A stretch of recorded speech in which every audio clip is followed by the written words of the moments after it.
जय हिंद दोस्तों, मैं शिखर सेठ आप सभी का स्वागत करता हूं हमारे YouTube channel credible classes online tech में। दोस्तों, इतिहास के क्रम में ये दूसरा वीडियो है और आज हम लोग का टॉपिक है सिंधु घाटी सभ्यता यानी कि इंडस वैली सिविलाइजेशन। आप सभी लोगों को पता है कि जो भारत की सबसे प्राचीन सभ्यता है उसका नाम है सिंधु घाटी सभ्यता, जिसको हम लोग हड़प्पा सभ्यता के नाम से भी जानते हैं। तो इस वीडियो लेक्चर में हम लोग ये पढ़ेंगे कि हम लोगों को इतिहास के इस सबसे प्राचीन जो सभ्यता है उससे क्या क्या चीज़ें हम लोगों को जाननी है और उससे कहाँ कहाँ से प्रश्न कॉम्पिटेटिव एग्जाम्स में आते हैं। ठीक है दोस्तों, चलिए तो सबसे पहले हम लोग ये देखेंगे कि आज हम लोग को क्या पढ़ना है। तो ये हम लोग के कुछ टॉपिक्स यहाँ पे लिखे हुए हैं। तो सबसे पहले हम शुरुआत करते हैं खोजकर्ता से कि ऐसे कौन कौन से लोग हैं जिनके विषय में एग्जाम से पूछा जाता है और वो कौन लोग इससे इस सभ्यता की खोज से संबंधित हैं। दूसरा जो हम लोग का टॉपिक होगा वो होगा इसका विकास, यानी कि विकास से तात्पर्य ये है कि कौन कहता है, जितने भी हमारे इतिहासकार हैं चाहे वो विदेशी हों चाहे वो स्वदेशी हों, उन इतिहासकारों का क्या मत है कि इसका विकास एक्चुअली कैसे हुआ है। और तीसरा जो हम लोग का टॉपिक है आज का उसका नाम है विस्तार, कि यह जो सभ्यता थी इसका विस्तार कहां से कहां तक था। दोस्तों, बहुत छोटा वीडियो होने वाला है लेकिन जानकारी बहुत महत्वपूर्ण होने वाली है, तो जल्दी से हम लोग पढ़ेंगे और पूरे वीडियोस को आप लोग ध्यान से देखिएगा। और अगर आपको कोई भी डाउट होगा तो आप कमेंट सेक्शन में जरूर बताइएगा। चलिए आइए हम लोग शुरुआत करते हैं अपने वीडियो लेक्चर की, जिसका नाम है सिंधु घाटी सभ्यता। दोस्तों, इसका नाम हड़प्पा सभ्यता भी है, यानी हड़प्पन सिविलाइजेशन, जिसको हम लोग सिंधु घाटी को इंग्लिश में क्या कहते हैं, इंडस वैली सिविलाइजेशन। अब इसका नाम क्यों हड़प्पा सभ्यता है, तो आपको हम ये बता दें कि इतिहासकार जितने होते थे वो नाम को लेकर बड़ा मतभेद रखते थे। तो इतिहासकारों ने मिलकर एक ये चीजें अपनाई कि अगर हम लोग किसी चीज का खोज कर रहे हैं तो जहां पर सबसे पहली बार खोज होगा उस नाम को ही, उस जिस स्थान पर वो खोज हुआ उस स्थान के नाम को ही हम लोग सभ्यता के नाम से जान लिए जाएंगे। ठीक है, जैसे आप सब लोग पढ़े होंगे सिंधु घाटी सभ्यता, यानी ये चूंकि सिंधु नदी के आसपास की ज्यादातर इलाकों में पाई गई, इसीलिए घाटियों में पाई गई नदी के आसपास, तो इसलिए इसको सिंधु घाटी सभ्यता, या सिंधु नदी के जितनी सहायक नदियां थी उनके पास पास पाई गई, इसलिए सिंधु घाटी सभ्यता। और हड़प्पा सभ्यता इसका नाम इसलिए, ये प्रश्न पूछ लेता है कि हड़प्पा सभ्यता इसका नाम इसलिए क्योंकि सबसे पहला जो स्थल था उसका नाम था हड़प्पा, जहां से खोजा गया था। आइए अपने पहले टॉपिक पे चलते हैं, जिसको हम लोग कहते हैं खोजकर्ता। तो खोजकर्ता में सबसे पहले जिसको हमको पढ़ना है उनका नाम है चार्ल्स मैसन। अब चार्ल्स मैसन को हमको इसलिए पढ़ना है क्योंकि सबसे पहले जो व्यक्ति थे जिन्होंने इस को खोजने का प्रयास किया, इसको देखा, इसको पाया सबसे पहले, तो वो थे चार्ल्स मैसन। ठीक है, तो चार्ल्स मैसन ने 1826 में इसकी खोज की थी। तो आइए सबसे पहले हम लोग पढ़ते हैं चार्ल्स मैसन के बारे में। सबसे पहले खोजकर्ता जो है उनका नाम है चार्ल्स मैसन। चार्ल्स मैसन को हम लोग क्यों याद रखते हैं, क्योंकि सबसे पहला जो क्रम शुरुआत किया था हड़प्पा सभ्यता को खोजने का, यानी सिंधु घाटी को, वो चार्ल्स मैसन ने किया था। और इन्होंने एक पत्रिका लिखी थी, नरेटिव ऑफ जर्नीज।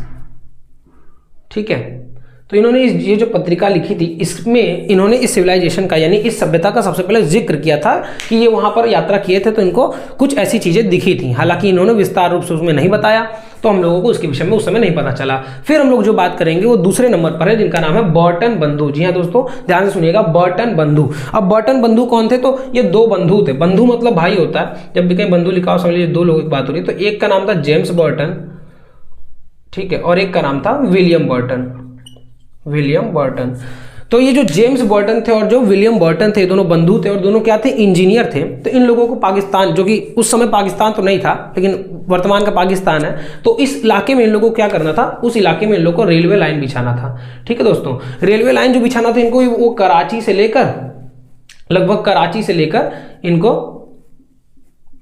आगे के क्षेत्रों में, यानी कि अगर हम कह सकते हैं तो कराची यहाँ पर है तो यहाँ लाहौर, तो ये दो इलाकों में कराची से लाहौर तक इनको क्या करना था, बिछाना था। उसी सब स्थानों पर इनको मिलता है क्या, इनको मिलता है बहुत सारी ईंटें। अब जब हम इन लोगों को ये रेलवे लाइन बिछानी होती तो इनको ईंटें मिलती हैं। अब ढेर सारी ईंटें मिलती हैं तो इनके मन में आता है कि यहाँ जरूर कोई ना कोई मॉन्यूमेंट रहा होगा, बिल्डिंग रहा होगा पहले के समय में, लेकिन ये भी बहुत ज़्यादा उसकी खोज नहीं करते हैं, ये अपना काम करते हैं और वहाँ से चले जाते हैं, है ना। आप सभी को पता है। अब 1856 लिखा, आप सबने पढ़ा है, जो रेल चला था सबसे पहले कब चला था, हाँ, तो लगभग 1853 के समकालीन चला था।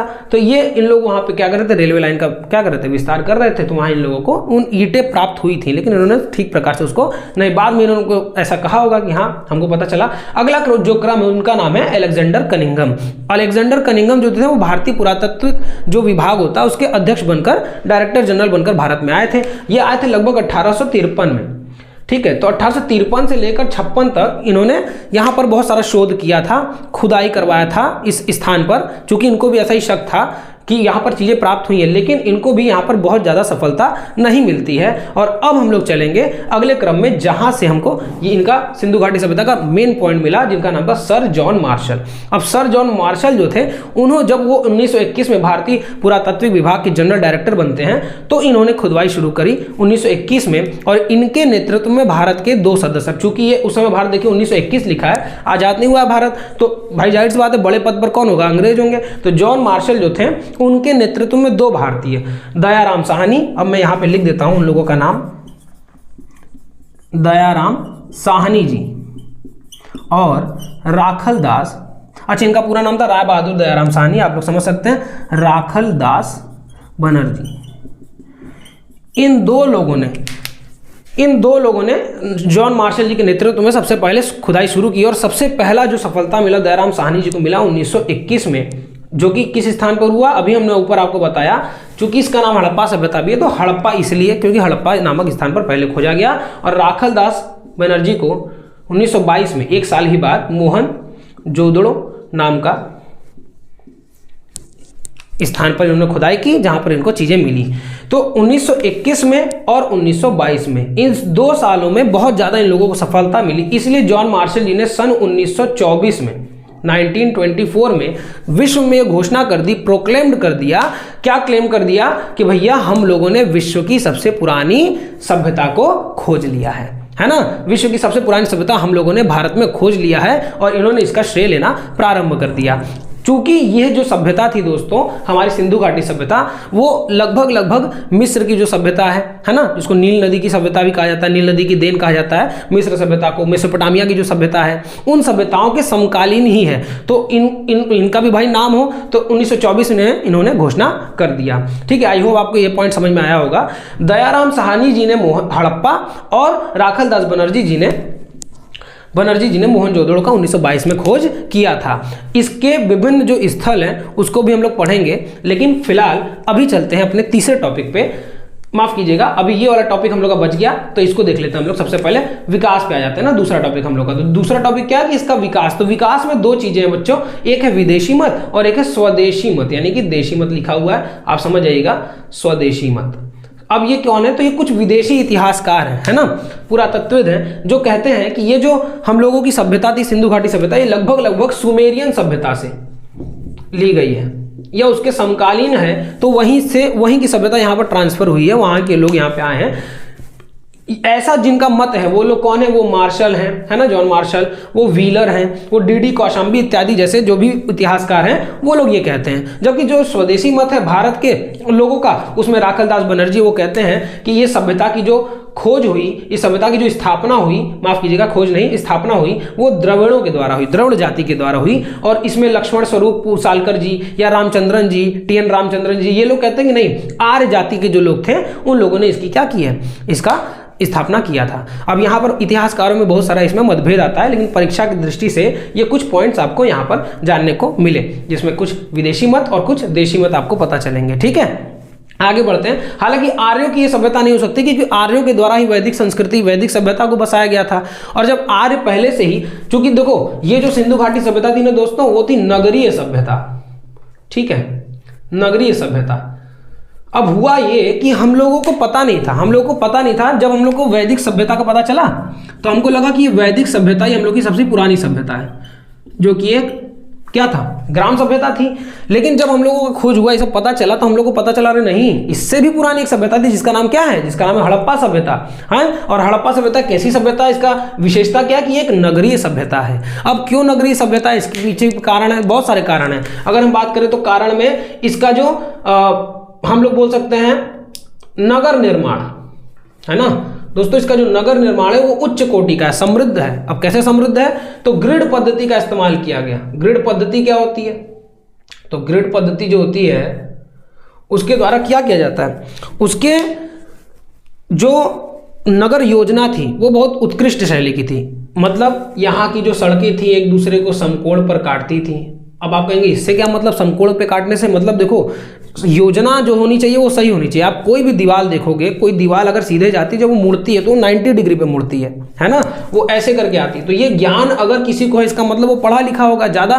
तो ये पहला हो गया। दूसरा, जो यहाँ के लोग जो कार्य करते थे, यानी यहाँ व्यापार होता था। आप लोगों ने एक पिक्चर देखा होगा मोहनजोदारो, है ना। आइए देखते हैं, यहाँ नहीं लिखते हैं हम लोग, नीचे आ जाते हैं थोड़ा सा, ठीक है। व्यापार भी था यहाँ पर, व्यापार भी होता था चीज़ों का आप लोग, और ना केवल देशी व्यापार, विदेशों से भी यहाँ पर व्यापारें होती थी, जो कि हम लोग नेक्स्ट वीडियो में देखेंगे कि कहाँ कहाँ से और कौन कौन से नगर। जैसे लोथल एक इलाका यहाँ पे मिला है जहाँ बंदरगाह था, है ना, जहाजें खड़ी होती थी, जहाँ से एक जहाज माल लेकर जाती थी और दूसरे यहाँ से लेकर माल आती थी। तो ये सभी चीज़ें यहाँ पर मिली, इसलिए इसको क्या कहा गया, नगरीय सभ्यता कहा गया, ठीक है। इनका अपना क्या था, मुद्रा था, ठीक है, पद्धति थी।